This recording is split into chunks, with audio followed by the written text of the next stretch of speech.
Myself Anil Upadhyay, your English teacher, and it's class 9. It's second part of English, moments. It is your supplementary reader in English for class 9th, and it is a book beyond to national council of educational research and training. ये आपका NCERT का ही book है, जो कि एक सरकारी आंकड़े पे ही स्कूल चलता है। इसके बाद इसमें आपका जो कंटेंट्स हैं, कंटेंट्स के बारे में मैं आपको बता दूं कि ये इस बुक से में आपको 9-10 चैप्टर तक इसमें आपको कंटेंट्स में चैप्टर दिए गए हैं, जिसमें कि आपको हाफ ईयरली तक केवल 5 ही लेसन तक पढ़ना है। जिसमें कि जो फर्स्ट लेसन है वो है द लॉस्ट चाइल्ड।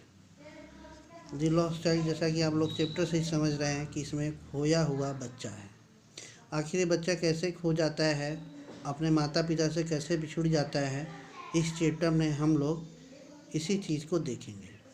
जैसे समरी के टाइप में, a child goes to a fair with his parents, he is happy and excited and wants the sweets and toys displayed there, but his parents don't buy them for him. Why then does he refuse when someone else offers them to him? It means कि एक बच्चा है जो अपने माता पिता के साथ एक मेले में जाता है, वह खुश है और बाज़ार में बिकने वाली हर चीज़ के तरफ आकर्षित होता है। वह उसे मिठाइयों को, खिलौनों को, हर चीज़ को खरीदना चाहता है जो उसके सामने दिखाई देता है। लेकिन उसके पिताजी उन सब चीज़ों को खरीदने से मना कर देते हैं। लेकिन उस समय क्या होता है, जब उसे हर चीज़ मिलता है लेकिन फिर भी वो सभी चीज़ों को रिफ्यूज़ कर देता है। इस चैप्टर में हम लोग यही समझेंगे कि कैसे आत्मीयता एक बच्चों में अपने माता पिता के प्रति सबसे अधिक होता है।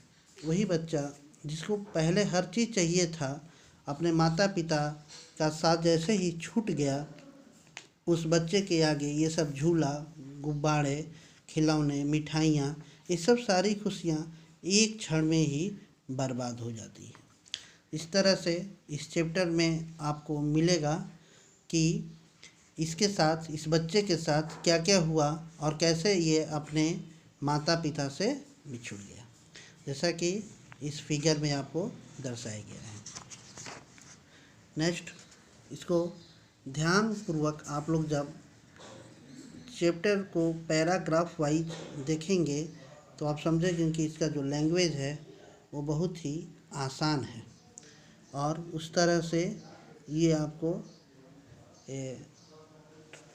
जो आपका ये है, ये पेज नंबर 3 है और ये पेज नंबर 4 है, और इसी तरह से ये पेज नंबर 5 है, और इस तरह से ये इसका जो क्वेश्चन आंसर है वो इस टाइप के है। इस क्वेश्चन आंसर को हम आगे भी आपको दिखाएंगे कि इसके क्वेश्चन आंसर में हम लोग क्या कर सकते हैं। जैसा कि यह चैप्टर से ही संबंधित चीज़ है कि